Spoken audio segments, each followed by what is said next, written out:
The last thing the child remembered was the sound of boots on the porch. Not hurried. Not angry. Just heavy footsteps that stopped right outside the door, followed by a pause that stretched long enough to feel wrong. Inside the small rental house on the edge of a logging town, a 7-year-old girl sat cross-legged on the living room carpet, her back pressed against the couch, coloring quietly while her mother moved through the kitchen behind her.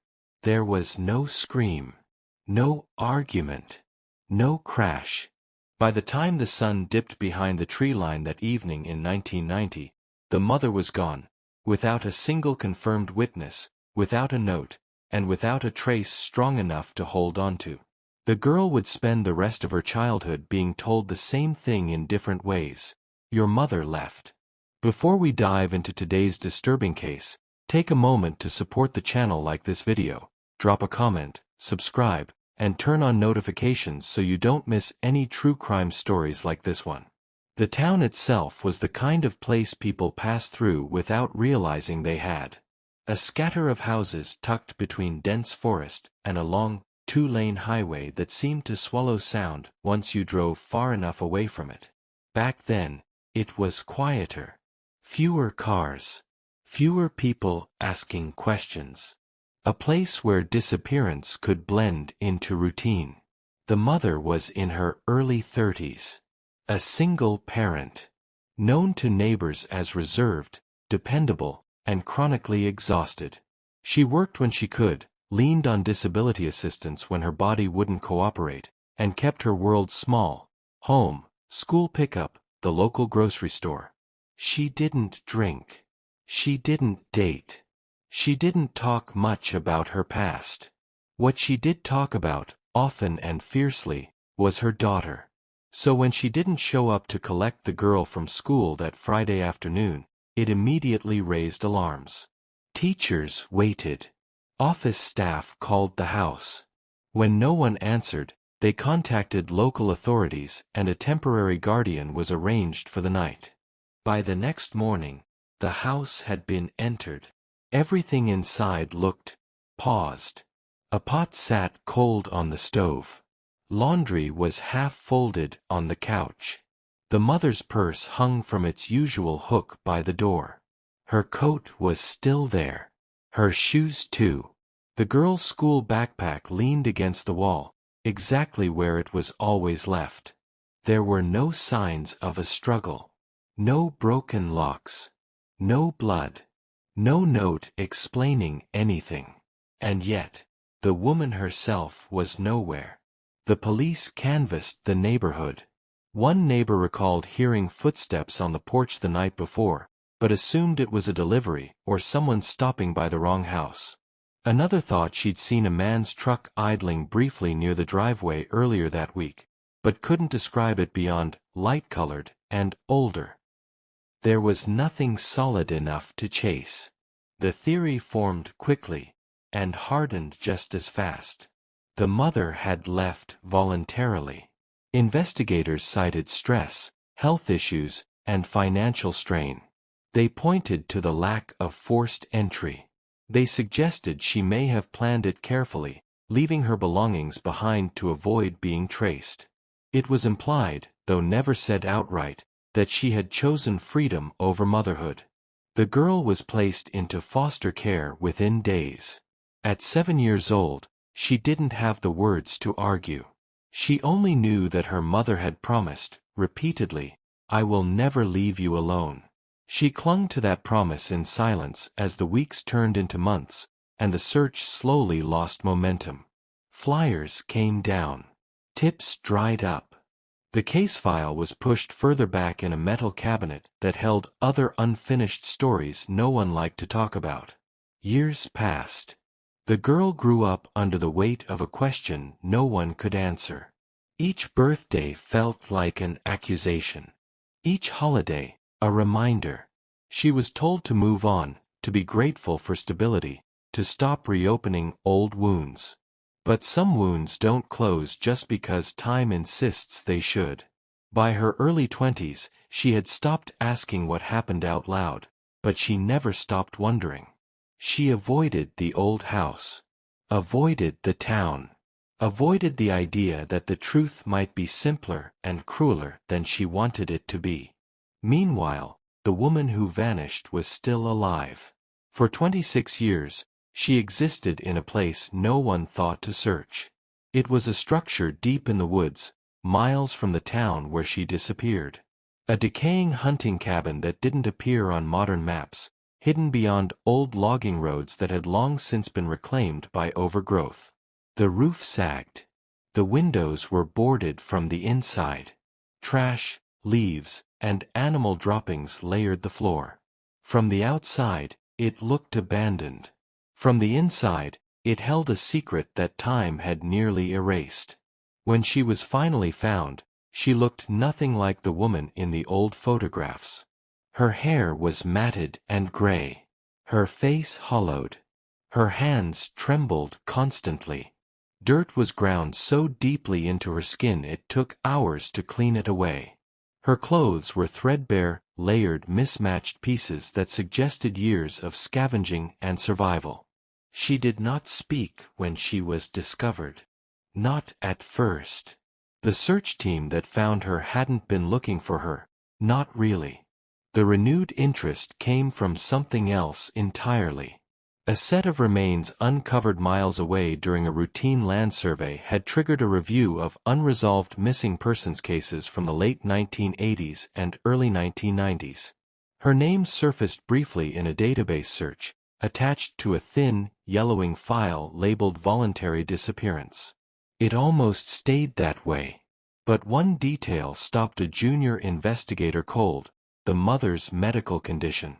A limitation that made long-term survival without assistance nearly impossible. The idea that she could have simply vanished and lived undetected for decades didn't sit right. A quiet re-examination began. Old witness statements were reread. Forgotten tips relogged. One mention, dismissed at the time as irrelevant, stood out. A seasonal hunter, interviewed briefly in 1991, had mentioned a woman he once saw near an old cabin deep in the woods.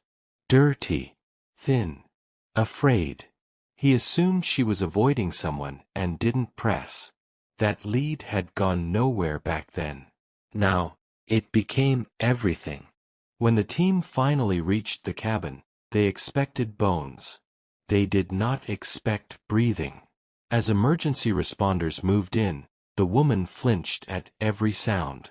She recoiled from touch. Her eyes tracked movement like an animal conditioned to danger. When asked her name, she didn't answer, just stared at the floor, as if speaking might cost her something. It took hours before she whispered a single sentence. One that made the room go still. "I didn't leave her." And just like that, a truth buried for over 2 decades began to surface.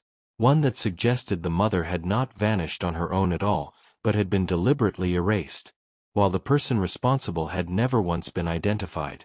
And as investigators began digging deeper, they realized something far more unsettling. Someone out there had known exactly where she was the entire time, and had made sure no one else ever found her. The hospital room stayed quiet long after the woman finished speaking. Doctors had cleaned her, stabilized her, and wrapped her in blankets that felt foreign against skin that had grown used to cold wood and dirt. For lines ran into her arms.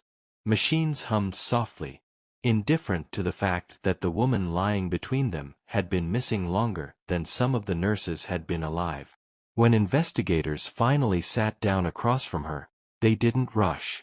They had learned early on that survivors like this didn't respond well to pressure. 26 years of silence doesn't break easily. It fractures. Slowly. Painfully. At first, she spoke in fragments. She remembered her daughter's hair that morning. How she'd struggled to brush it smooth. She remembered the sound of boots on the porch. She remembered thinking it was the landlord, coming again, earlier than expected. That part caught their attention immediately. The rental house hadn't been owned by a company. It belonged to a private individual. A couple who lived 2 towns over and managed several properties quietly, rarely interacting with tenants unless payments were late. Back in 1990, no one had looked at them closely. The woman's memory of that day was incomplete, but certain moments were burned in with terrifying clarity. The knock hadn't been violent. The voice on the other side had been calm, familiar. She had opened the door without fear. Inside, things changed quickly. She remembered pain, pressure, being dragged. A blow to the back of her head that didn't knock her out completely, but blurred everything that followed. The last thing she recalled before darkness was a threat, delivered low and close to her ear. If you make a sound, she disappears too. When she woke up, she wasn't in her house anymore. The cabin came later. First, there was confinement. A space too small to stand in fully. Days without light. Food passed through an opening she couldn't see beyond. Voices she recognized, but never saw clearly. Always out of reach. Always in control. She was told she had been declared gone. That her daughter was safe only as long as she stayed silent. That no one was looking anymore. At first, she fought. She screamed until her throat bled. She clawed at walls until her fingers cracked. Each attempt was met with consequences. Less food, less water, longer stretches of isolation. Over time, survival replaced resistance. Months turned into years. At some point, she was moved. The cabin, she explained, had been positioned as a compromise. Remote enough to disappear. Accessible enough to maintain. She was allowed out only under supervision at first, then not at all.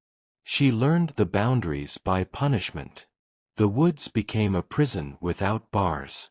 Investigators cross-referenced her fragmented account with property records from the late 1980s and early 1990s. One name surfaced again and again, attached to multiple rentals, many involving tenants on disability assistance. In several cases, paperwork irregularities had been flagged but never pursued. Disability checks continued even after tenants moved out. Some recipients had vanished. Others were quietly institutionalized. No patterns had been connected at the time. Now, the pieces began to align in uncomfortable ways. The cabin itself was eventually traced to a land parcel purchased decades earlier under a shell name. It had changed hands on paper several times, always ending up back with the same 2 signatures. The same couple. Both were still alive. One had recently entered assisted living. The other remained in the family home, largely isolated, rarely seen by neighbors. When detectives arrived to question them, the initial responses were predictable. Confusion. Denial. Failing memory. The man stared blankly when shown the old photograph of the missing woman. He claimed he'd never seen her before. That he'd never owned a cabin. That he barely remembered renting houses at all. His partner, however, watched the floor. When pressed, she began to cry. Not loudly, not dramatically, but with the quiet, resigned grief of someone who had been waiting for this moment longer than anyone realized. She asked one question before agreeing to talk. Is she alive? When detectives confirmed it, her shoulders slumped. She didn't deny involvement. She described a life built on fear and dependence. A husband who controlled finances, decisions, and secrets. A scheme that started small, manipulating benefits, falsifying documents, and grew into something darker once exposure became a risk. She claimed the initial attack had been impulsive. That locking the woman away was meant to be temporary. That she had convinced herself, year after year, that keeping her alive was an act of mercy. Food. Water. Occasional medical supplies. Enough to survive. Not enough to live. The woman in the hospital confirmed parts of the story, but not all of it. There were gaps. Moments she couldn't explain. Times when she sensed someone else had been there. Watching. Listening. Someone who never spoke. Forensic teams returned to the cabin and surrounding area. They uncovered evidence of long-term habitation, restraint marks embedded in old wood, and items that didn't belong to either the victim or the couple. A second set of footprints, preserved in soil beneath collapsed flooring. They didn't match either suspect. That discovery changed everything. The investigation expanded. What had initially appeared to be a closed loop now hinted at another presence. Someone who had assisted, observed, or enforced the silence. Someone who had never been named. As the story began to spread, public reaction was immediate and volatile. Media outlets descended. Old neighbors came forward with half-remembered encounters. Tips poured in, some helpful, many not. And then, just as the case seemed to be reaching clarity, investigators received a call that reframed the entire timeline. An archivist from a regional hospital had stumbled across a patient intake record from 1994. A woman matching the victim's description had been brought in briefly, injured, malnourished, terrified, then removed less than 24 hours later by someone claiming to be her legal guardian. The signature didn't match either of the known suspects. And the person who signed her out had never been identified. The hospital record changed the direction of the case overnight. Until that point, investigators believed the woman's captivity had been continuous, unbroken years spent hidden in a single place, slowly erased from the world. But the intake form from 1994 told a different story. It suggested movement, exposure. A moment when she had briefly crossed back into civilization, and then vanished again. The woman herself had no memory of the hospital. When detectives gently asked her about it, she became visibly distressed. Her breathing quickened. Her hands shook harder than before. She said she remembered being sick once, very sick, feverish, barely conscious. She remembered lights. A smell she couldn't place at the time but later recognized as disinfectant. And then she remembered being taken. Not carried. Not forced violently. Taken quietly. Whoever signed her out had known exactly what to say. The archivist confirmed something else that made investigators uneasy. Hospital staff had questioned the removal at the time. The woman had been clearly impaired, unable to advocate for herself. But the paperwork looked legitimate. The signature was confident, practiced. No one called the police. No one followed up. That meant at least one additional person had been involved, someone comfortable navigating systems, exploiting trust, and disappearing again without a trace. The suspect list expanded, then collapsed. The couple at the center of the case were charged quickly. Evidence of financial fraud, unlawful confinement, and abuse was overwhelming. The partner who had confessed pleaded guilty to multiple counts, receiving a lengthy federal sentence. The man, whose memory had conveniently faded, was deemed competent enough to stand trial. He never admitted guilt. He stared through proceedings like a man watching someone else's life play out. When confronted with evidence of the cabin, the checks, the forged documents, he offered only one sentence. She could have left any time. But the woman in the hospital knew better. Recovery was slow, painful. She struggled with speech, with trust, with the concept of time itself. Some days, she believed her daughter was still 7. Other days, she asked why no one had come sooner. Eventually, they told her the truth. Her daughter was grown. She had built a life defined by absence, foster homes, lingering anger, a belief instilled early and reinforced often, that her mother had chosen to disappear. That realization fractured something inside her, but it also opened a door. Their reunion was private. There were no cameras, no dramatic speeches. Just two people sitting across from each other, studying faces shaped by the same history and separated by almost 3 decades of silence. The daughter listened. She listened as her mother apologized over and over for something she had never done. She listened as details emerged slowly, carefully. She listened as the woman admitted she had stayed alive for one reason only, because she believed that as long as she did, her daughter would too. Justice came, but it came incomplete. Despite exhaustive investigation, the identity of the person who removed the woman from the hospital in 1994 was never discovered. No fingerprints matched. No surveillance footage existed. The signature didn't resemble any known associate of the couple. Some investigators believed the person had died years earlier. Others weren't so sure. They pointed to patterns, other missing tenants, other questionable benefit claims, other stories that ended too quietly. The possibility that this wasn't an isolated crime but part of something larger was considered, and eventually set aside. Too old. Too complex. Too many unanswered questions.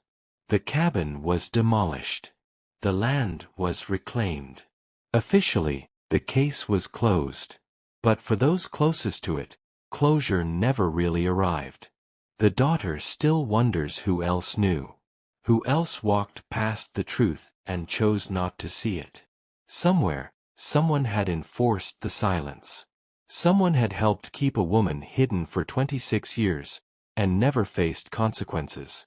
And perhaps most unsettling of all is this.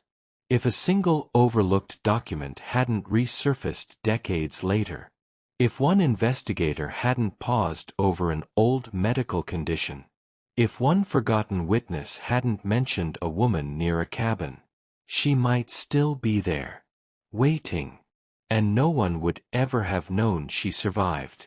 But then one question still lingers. Who helped keep her hidden for all those years? Was it fear, greed, or something even darker?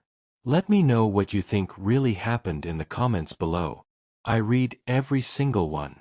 And if stories like this matter to you, please support the channel by liking, subscribing, and sharing.